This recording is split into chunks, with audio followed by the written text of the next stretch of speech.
There is a story told in the early texts about a monk who approached the Buddha and said, "I wish to live alone in the forest." The Buddha asked him, "And when you are alone, who will be with you?" The monk paused. He had not considered this. To be alone, the Buddha said quietly, is to live without clinging to views, without grasping at identity, without abandoning the truth of what is present. You may sit in a crowded monastery and be truly alone, or you may sit beneath a tree and carry the entire world with you in your thoughts. The monk bowed and left. The teaching remained. Loneliness arrives like a stone dropped into still water. It spreads outward in rings. At first, it feels like absence. Someone is not here. Something is missing. The room is too quiet. The evening stretches long. But if you sit with it, if you do not turn away, you may notice that loneliness is not emptiness. It is a particular kind of presence. It is the feeling of being with yourself and not knowing how. Imagine standing at the edge of a lake at dusk. The water is dark and very still. You can see your reflection, but it is faint, wavering slightly with the movement of air. You are there, looking at yourself, but the image is unclear. You do not look away. You do not throw a stone to break the surface. You simply stand and watch. This is the beginning. Most of us have been taught to fear being alone. We fill the silence with sound. We scroll, we call. We move from task to task. We treat solitude as a problem to solve, a gap to close. And beneath this, often unspoken, is the belief that if we are alone, we have been abandoned. By others, yes, but also by something larger, by life itself. But the Buddha's teaching points elsewhere. Loneliness is not the same as being alone. Loneliness is the story we tell about being alone. It is the voice that says, "This should not be happening." It is the tightness in the chest that says, "I am not enough." It is the restless scanning for what is missing, rather than the simple noticing of what is here. When you feel lonely, you are not absent, you are present. You are breathing. Your body is receiving sensation. Your ears are hearing.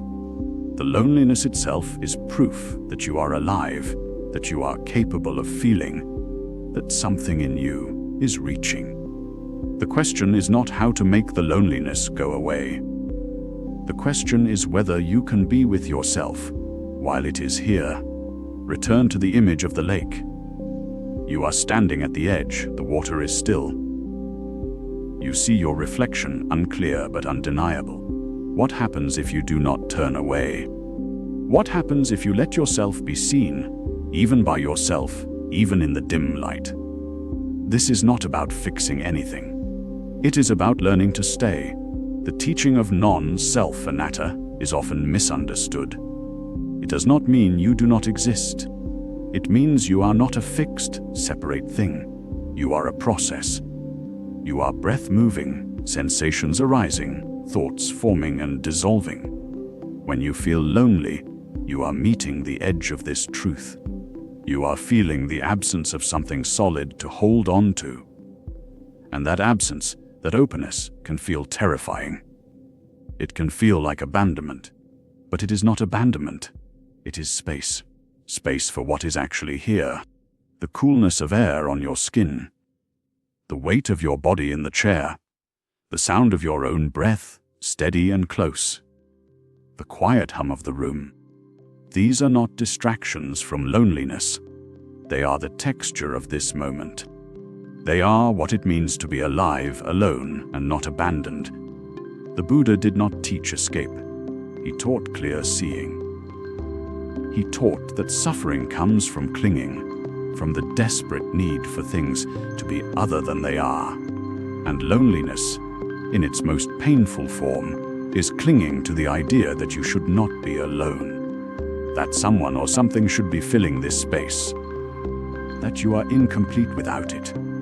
But you are breathing. You are here. And the breath does not abandon you. So we begin simply, not by solving loneliness, but by turning toward it, by feeling where it lives in the body, by noticing the thoughts it carries, by sitting at the edge of the lake and letting the reflection become a little clearer, even if it never becomes sharp. There is a particular kind of H that comes when you are alone, not the peaceful kind. The kind that arrives like a weight in the chest, a tightness in the throat, a restlessness that makes you want to reach for your phone. Turn on the television, send a message to someone, anyone. The moment it appears, something in you moves.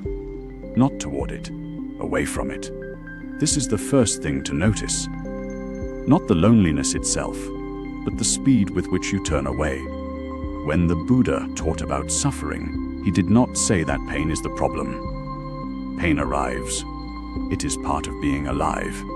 A sound you do not like, a loss, a moment of being unseen. These things happen. But he noticed something else. He noticed that we have a second response. After the pain comes a kind of flinching, a pushing away, a grasping for something else. And it is in that second movement where suffering takes root. Loneliness is not the same as being alone. Being alone is simply a fact. You are by yourself. The room is quiet. Your phone is silent. But loneliness is what happens when you are alone and you cannot bear it. It is the resistance to it, the belief that this should not be happening, the frantic search for a way out. Think of a bird that flies into a window again and again. It sees the sky beyond the glass and keeps trying to reach it. It does not see the window. It only sees the sky and the barrier between itself and the sky. So it flies harder, it crashes. It tries again. The glass does not change. The bird's effort does not change anything. But the bird keeps going because it cannot accept that the sky is not reachable right now. It is trapped not by the glass, but by its refusal to look at the glass. When you feel lonely, you are like that bird. You feel the ache and you see the solution beyond it. Connection, belonging, someone to talk to, distraction, anything, and you fly toward it. You reach for your phone. You make plans you do not really want. You call someone just to hear a voice. You turn on noise. You do anything except stay still and look at what is actually in front of you. The window, in this case, is not the loneliness. The window is your resistance to it. This does not mean you should never reach out to people. It does not mean you should sit alone and suffer. But there is a difference between choosing connection and fleeing loneliness. One comes from a place of clarity. The other comes from panic. And panic makes poor choices. It makes you cling to people who do not serve you. It makes you say yes when you mean no. It makes you perform versions of yourself that are exhausting to maintain. The Buddha's teaching is simple but not easy. Pain is inevitable. The ache of loneliness may come, but suffering is optional. It comes from the resistance. From the story you tell about what the H means. From the belief that you should not be feeling this right now. From the frantic effort to escape. What would happen if you stopped flying at the window? What if you turned and looked at it? This is where the practice lies. Not in the thinking about it, but in the direct experience of it. Sit down. Not in a special way. Just sit. Set a timer for 3 minutes. And when the loneliness is present, when you feel that ache, do not move to fix it. Do not reach for anything. Just notice where you feel it in your body. Is it in your chest? Does it have a temperature? Is it heavy or does it move like something alive? Does it have edges or does it dissolve when you look at it directly? You are not trying to make it go away. You are not trying to understand it or solve it. You are simply noticing what is actually here when you stop running. Most people discover something surprising in this stillness. The ache is not constant. It comes and goes. It changes shape. Sometimes it softens. Sometimes it sharpens. And underneath it, there is something else. Your breath. The feeling of your body against the chair. The sounds in the room. The world is still here. You are still here. The loneliness is one thing that is happening, but it is not everything that is happening. This is the distinction that matters. The feeling itself and the story about the feeling. The loneliness and the belief that loneliness means you are broken, that you are failing at life, that you will always be alone, that you are unlovable. These stories are what create the suffering. The feeling is just a feeling. When you can sit with the loneliness without the story, without the urgency to escape it, something shifts. Not because the feeling disappears, but because you are no longer trapped in the glass. You have turned and looked at it. You have seen it for what it is. And in that seeing, you are no longer only the bird flying. You are also the one who can observe the bird. You are larger than the panic. 3 minutes. That is all. Just enough time to feel the difference between running and staying. Just enough time to let the distinction settle into your body so that the next time loneliness arrives, you might remember. You might pause. You might look at the glass instead of flying at the sky. There is a particular kind of H that comes when you are alone. Not the quiet kind, where solitude feels like rest, but the kind where your own company feels insufficient, where the silence in a room seems to ask you a question you cannot answer, and so you reach for your phone. You reach for a voice, any voice. You reach for someone else to fill the space that feels too large when it is only you in it. This reaching is so automatic that you may not even notice it happening. Your hand moves toward your pocket before your mind has registered the feeling underneath. But if you pause long enough to feel it, there is something there. A sense that something is missing, that you are incomplete without another person's attention, another person's presence, another person's voice saying your name. The Buddha spoke about craving, not just the craving for food or pleasure, though those are part of it. He spoke about the craving that shapes how we move through the world, the reaching that happens before we even know we are reaching. And one of the deepest forms of this craving is the belief that we cannot be whole alone, that our own presence is not enough, that we must wait for someone else to arrive before we can feel at home in ourselves. Think of a plant in a room with a window. Watch how it grows. Its stems lean toward the light. Its leaves turn to follow the sun as it moves across the glass. There is an intelligence in this turning. The plant is drawn to what will nourish it. But here is what we forget when we watch this plant. It also has roots. Roots that reach down into the dark soil below, into the place where no light reaches. The plant does not survive on light alone. The roots drink from darkness.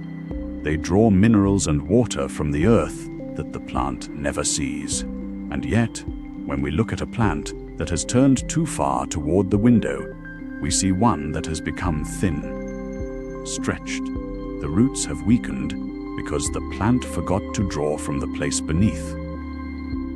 Loneliness often feels like being that plant. You have turned so far toward the window, toward the light of another person's presence, that you have forgotten your own roots. You have forgotten that you also have a ground, that you are also nourished by what is dark and unseen, by your own breath, by the simple fact of being alive, by the capacity to sit with yourself without needing to be rescued.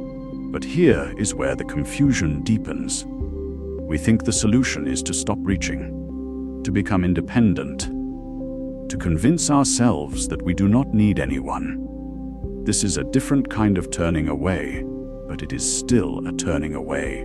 it is still a form of abandonment. When you reject your own longing, when you shame yourself for wanting connection, you are not solving the problem. You are just turning your back on yourself instead of toward the window. The teaching says something quieter than this. It says you yourself, as much as anybody in the entire universe, deserve your own presence. Not instead of another person's presence, not as a consolation prize, but as a fundamental truth about what you are. Your own company is not a second choice. It is not something to tolerate until someone better comes along. It is a real form of presence, a real form of nourishment. When loneliness arises, there is often a moment before you reach. A small space where you feel the ache, but have not yet moved toward distraction. If you can sense that moment, you might notice something interesting. The loneliness itself is not the problem. The problem is the belief that you should not be feeling it. The belief that it means something has gone wrong, that you are incomplete, that you need to fix it immediately by reaching for something outside yourself. But loneliness is also information. It is a signal, not a signal that you are broken, a signal that you have turned away from yourself, that you have forgotten your own roots, that somewhere in your day you stopped paying attention to your own breath, your own body, your own aliveness, and now you are reaching outward to feel alive again, when what is actually being asked is that you return inward, not to be alone forever, but to be alone without abandoning yourself while you are alone. The roots of the plant reach down into darkness and find everything they need. They do not need the light to do this work. They need the soil. They need the water. They need the darkness itself. And when the roots are strong, the plant can turn toward the window without becoming thin. It can reach toward light without losing itself. It can grow toward connection without forgetting that it also has a ground. Today, there will be a moment when you feel the impulse to reach. Your hand will move toward your phone. Your mind will turn toward someone else. Before you do, if you can, simply pause. Not to judge yourself, not to force yourself to sit with the discomfort, just to notice, to feel what is underneath the reaching, to sense for a moment that you are here, that your own presence is present, that the ground is beneath you, even if you cannot see it. There is a particular kind of pain that comes not from being alone, but from the feeling that you should not be, that your solitude is a mistake, a sign that something has gone wrong with you. When you sit with this feeling, you might notice how quickly the mind moves to fix it, to fill the silence, to prove that you are not as alone as you seem. The phone comes out, a thought spirals, you make plans. Anything but the simple fact of being by yourself in a room. What often goes unnoticed is that this urgency to escape is not really about the aloneness itself. It is about a judgment you have made. A story that says, if you are alone right now, it means you have been abandoned. Or worse, that you are unworthy of company. That something is broken in you. This is where the real loneliness lies. Not in the silence of an empty room, but in the moment you turn against your own experience and call it wrong. Think of an empty house, a house with no one in it. The rooms are spacious. Sound travels differently there. Your footsteps echo. The quiet is almost loud. But the house itself is not suffering. It is not broken. It is simply empty. The echo is not a symptom of damage. It is what happens when space meets sound. It is the nature of an empty room. But if you move through that house telling yourself that the echo means something is wrong with you, that you should not be hearing it, that you should have filled the rooms by now with noise and company and proof of your worth, then you have abandoned the house. You have abandoned yourself inside it. The Zen teaching says this plainly: the way out is through the door you refuse to open. Not around it. Not by pretending the door does not exist. Through it. Directly into the very thing you are avoiding. The door, in this case, is your own aloneness. Not the aloneness of circumstance, but the aloneness of being a single consciousness in a single body. This is not a flaw. This is what it means to be alive. You came into the world alone. You will leave alone. And in between, there are moments when you sit by yourself and feel the weight of that truth. Most of the time, you manage not to feel it. Most of the time, you are distracted or occupied or genuinely connected with others. But sometimes, usually when you are still, the fact of your separateness becomes clear, and the first instinct is to reject it. To say, this should not be. I should be doing something. I should be with someone. I should not be feeling this way. This rejection is the abandonment, not the aloneness itself. When you refuse to open the door, when you keep saying no to your own experience, you create a strange split. Part of you is sitting in the empty house. Part of you is outside, judging the house, judging the silence, judging the one who sits there. You are alone, yes, but you are also alone with your own rejection of yourself. That is a heavier kind of loneliness. The way through is not to make the aloneness go away. It is to stop abandoning yourself in the presence of it. To open the door and step through. To let the empty room be empty. To let your solitude be solitude. To sit with it without the story that it means something is wrong. This changes things. Not immediately. Not dramatically. But something shifts when you stop fighting the fact that you are by yourself. The echo in the empty house is still there, but you are no longer at war with it. You are no longer split between what is happening and what you think should be happening. There is a practice that can help you find this shift. It is simple. It does not require anything you do not already have. Sit somewhere quiet. Sit for 5 minutes, not longer. Just 5. Let your eyes close or soften. Feel your breath moving in and out. You do not need to change it or control it. Just feel it. And on each exhale, silently say one word to yourself. The word is here. Not as a command. Not as an affirmation. Just as a greeting. As if you are saying hello to yourself. Acknowledging your own presence. Saying, I see you sitting alone. I see you. I am here with you. Do this for 5 minutes. Let the breath and the word move together. Here, here. Each exhale a small acknowledgement. Each exhale a door opening inward instead of outward. What you are doing is very quiet. You are not trying to feel better. You are not trying to fix the loneliness. You are simply practicing what it feels like to be present with yourself, to not abandon yourself even as you sit alone. The difference between being alone and being abandoned by yourself is subtle, but it is everything. It is the difference between an empty house that is simply spacious and an empty house that feels like a prison. When you sit with your breath and greet yourself, you are opening that door. You are choosing, in this moment, to stay with yourself, to not reject what is happening. To let the solitude be what it is. That is all the practice is. A small, repeated choice to be here, with yourself, in the silence. There is a particular kind of suffering that lives in silence.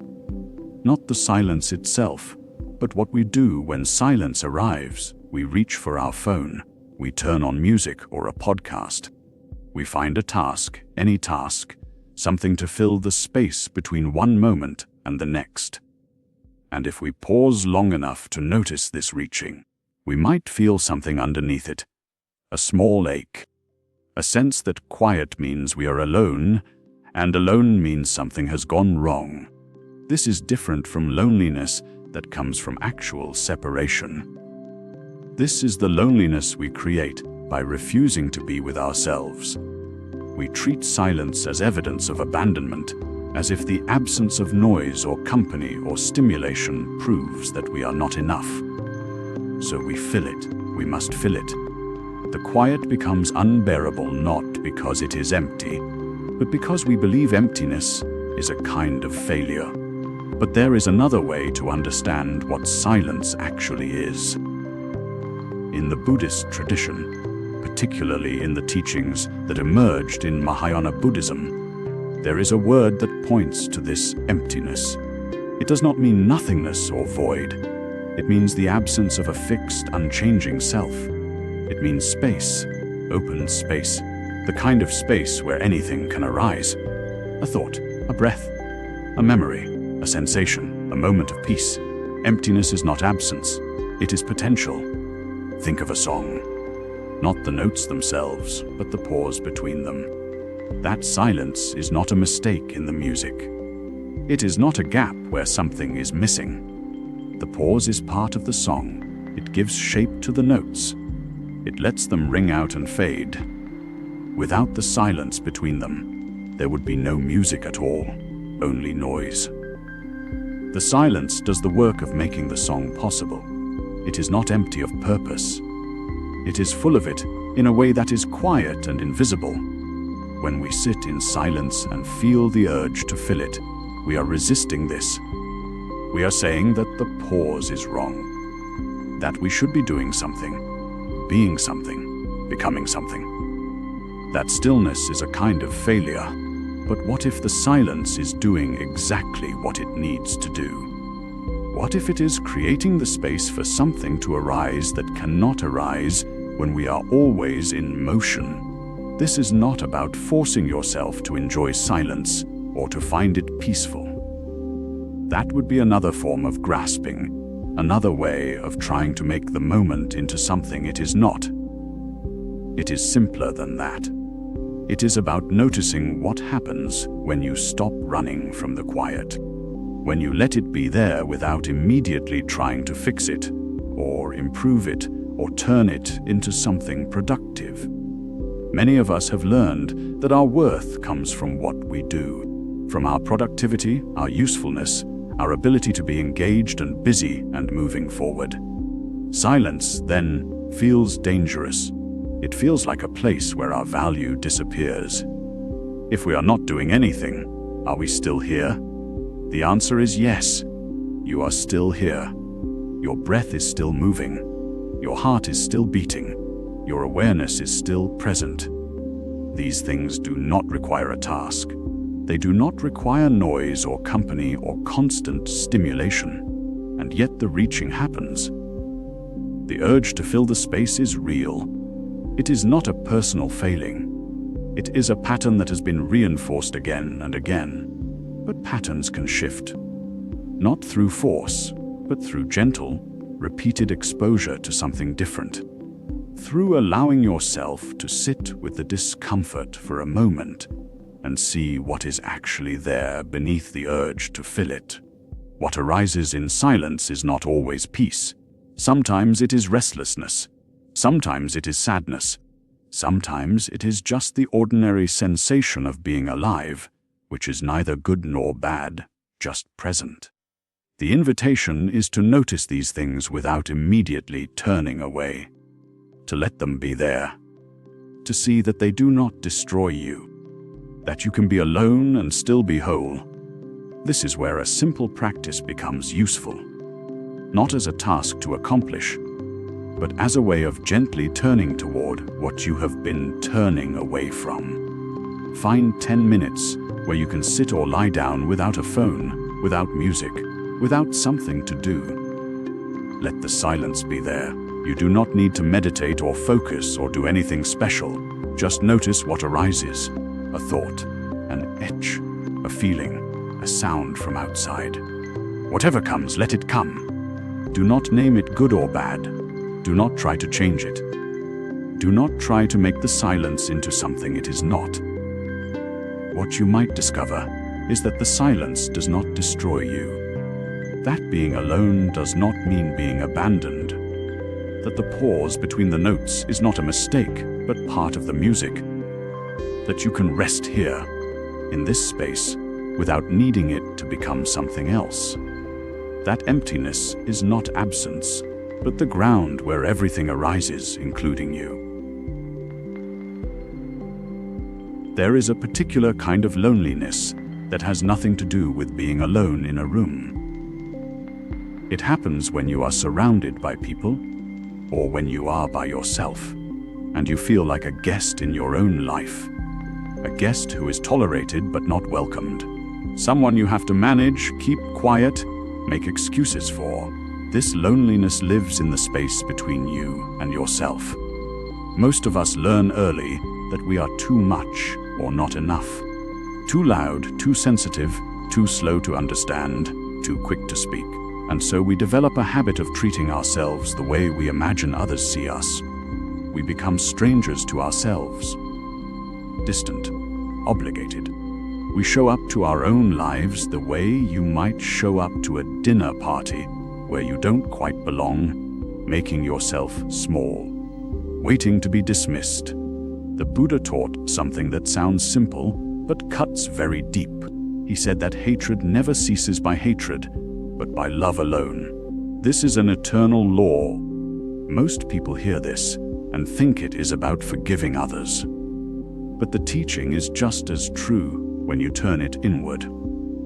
The hatred you have learned to direct at yourself, the quiet contempt, the impatience, the refusal to be gentle with your own confusion, this will not soften through more rejection. It will not heal through discipline or shame.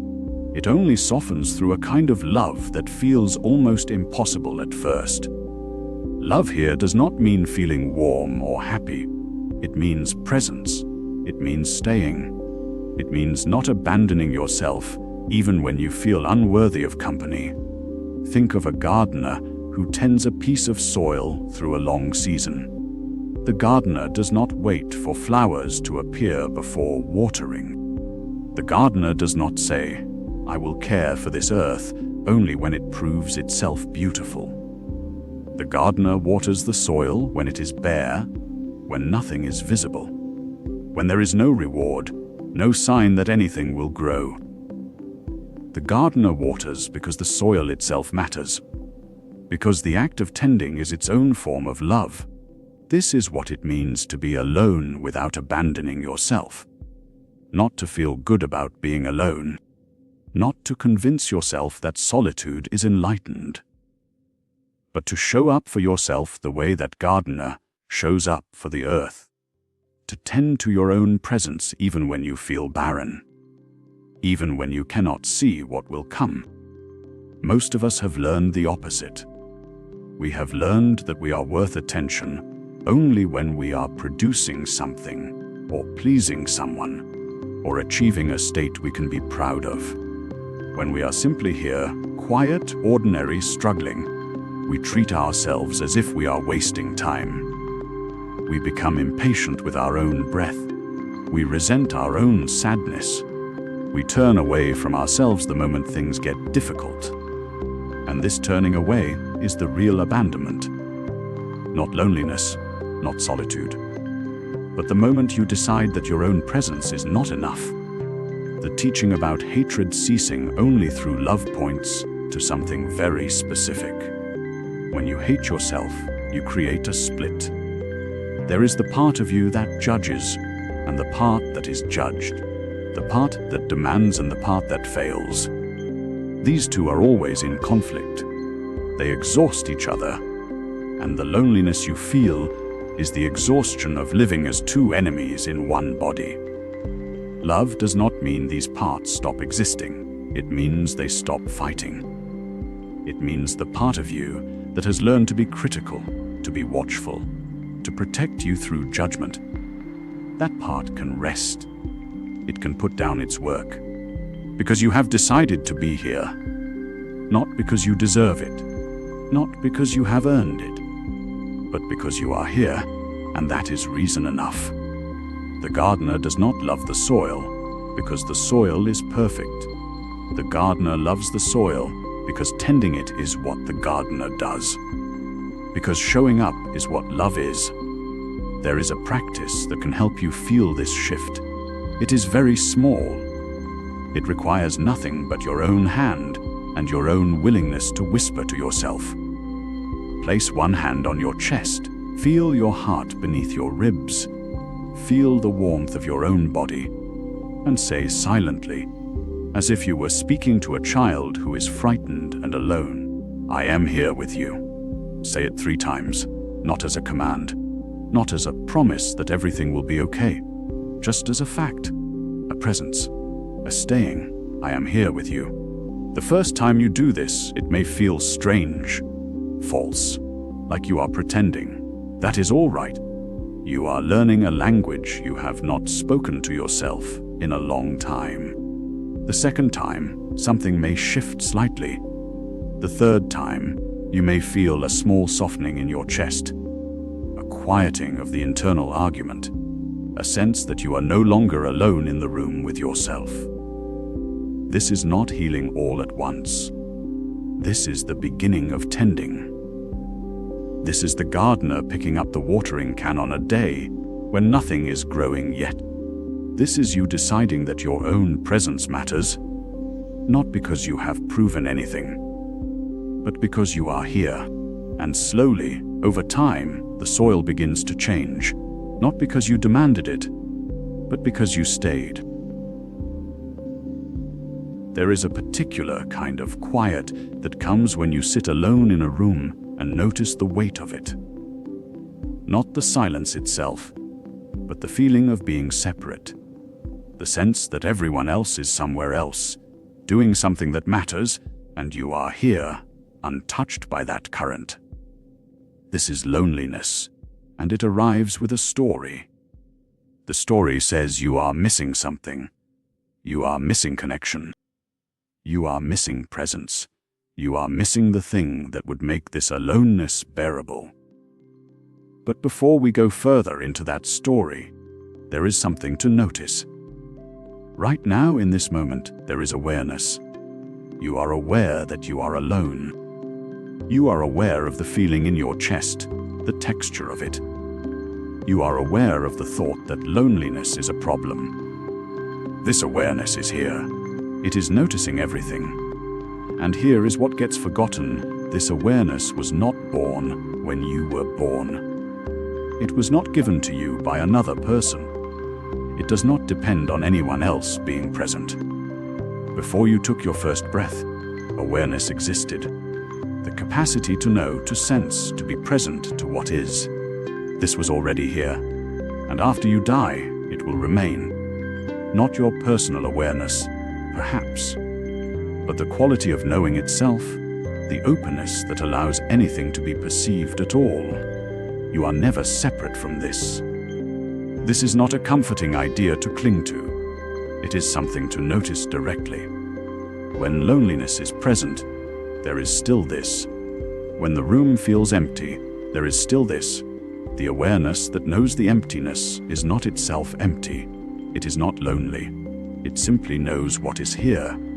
Think of the sky. The sky does not become disturbed when a storm moves through it. The clouds gather, the wind tears at the branches, rain falls in sheets, and the sky remains. It does not contract.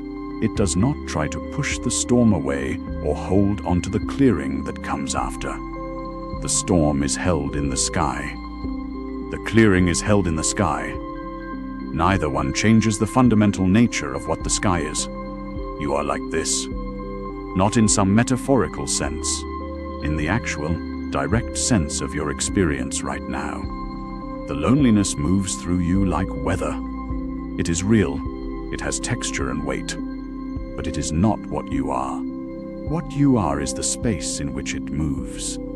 The awareness that knows it is here. When you forget this, you reach for something outside yourself. You think, if only someone were here. If only I had made different choices. If only I were different. And in that reaching, you abandon yourself. You leave the one presence that has never left you. You go looking for presence elsewhere. This is the trap. Not loneliness itself, but the belief that loneliness means you are separate from presence. What happens if you stop reaching for a moment?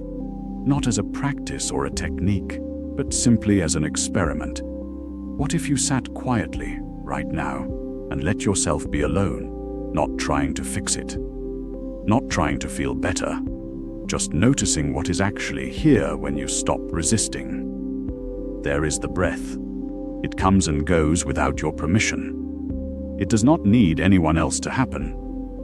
It is here, moving through you, a kind of quiet presence that asks nothing of you. There is the body, the weight of it, the aliveness in it, the way sensation is always happening, always available, whether anyone else is present or not. There is the awareness itself, the knowing quality, the space in which all of this appears. You can notice it noticing. You can sense the awareness that is aware of the loneliness. And that awareness is not lonely.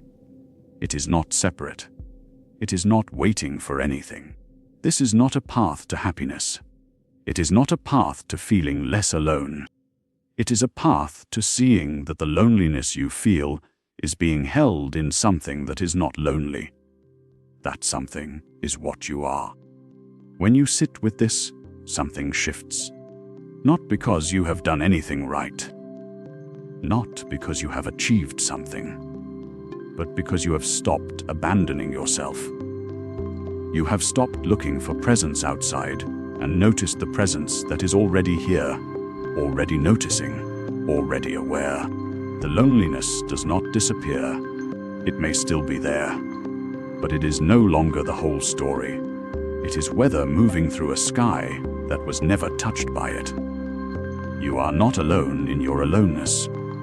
The awareness that knows your solitude is not itself solitary. It is vast and open and never separate from what it knows. This is what remains when you stop reaching. This is what was here before you were born. This is what will be here after. Sit quietly. Let the loneliness be what it is, and notice the awareness that is noticing. That noticing itself is the presence that never leaves. You have been with this for a while now. You have listened to the breath, noticed the shape of loneliness, felt the difference between being alone and feeling abandoned. You have sat with the ache and the stillness both. Nothing has been fixed. Nothing needed to be. What remains is simpler than what you started with. You are here. The room is quiet. The body breathes without asking. Loneliness may still be present, but it is no longer the only thing. It sits beside awareness now, not above it. This is not about becoming someone who never feels lonely. It is about no longer turning away when loneliness arrives. You do not have to fill the silence. You do not have to prove you are okay. The breath continues. The body rests. Awareness remains, even when the heart feels tender. There is a kind of faithfulness in this. Not faith in a belief, but faith in presence itself. You show up for your own experience. You do not abandon what is here, even when it is uncomfortable. That is enough. That has always been enough. When you stop demanding that loneliness leave, something shifts. Not dramatically, not all at once. But the quality of the experience changes. It becomes softer at the edges. There is space around it. You begin to notice that loneliness is not solid. It moves, it fades, it returns. And in between, there are moments of rest. You may have noticed this already. A breath that felt easier. A thought that passed without pulling you under. A moment when you looked out the window and simply saw what was there without the heaviness. These moments are not special. They are what happens when you stop resisting. The mind will still reach for company. The heart will still want to be known. This does not go away. But you are learning that these wants do not have to control the entire experience. They can be there, and you can be here. breathing, noticing, allowing. Think of a pond in the evening. The surface is still.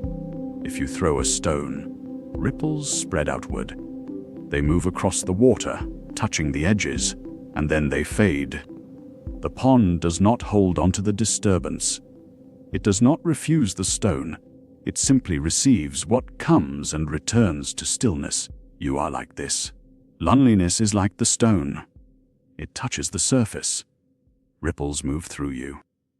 But you are not only the ripples. You are also the stillness that remains.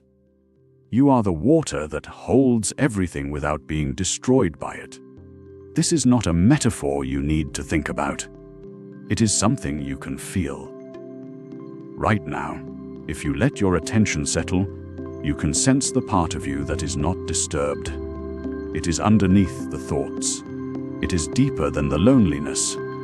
It does not go away when feelings arise, and it does not appear only when things are calm. It is always here.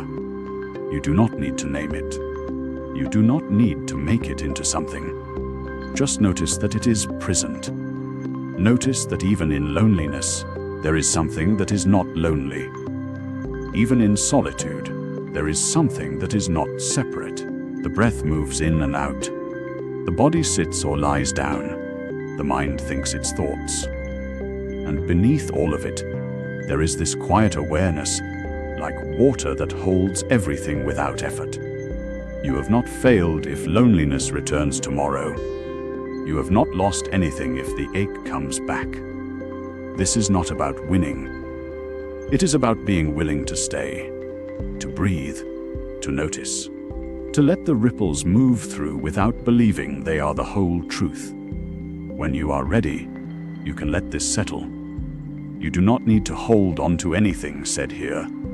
Let it sink in the way rain sinks into soil, slowly, quietly, without force. If you would like, there is more to explore, another teaching, another thread. But there is no hurry. You can sit here a little longer if that feels right. You can close your eyes. You can simply be with what is here, in this moment, without needing it to be different. The pond is still. The water holds everything. And you are here breathing aware enough.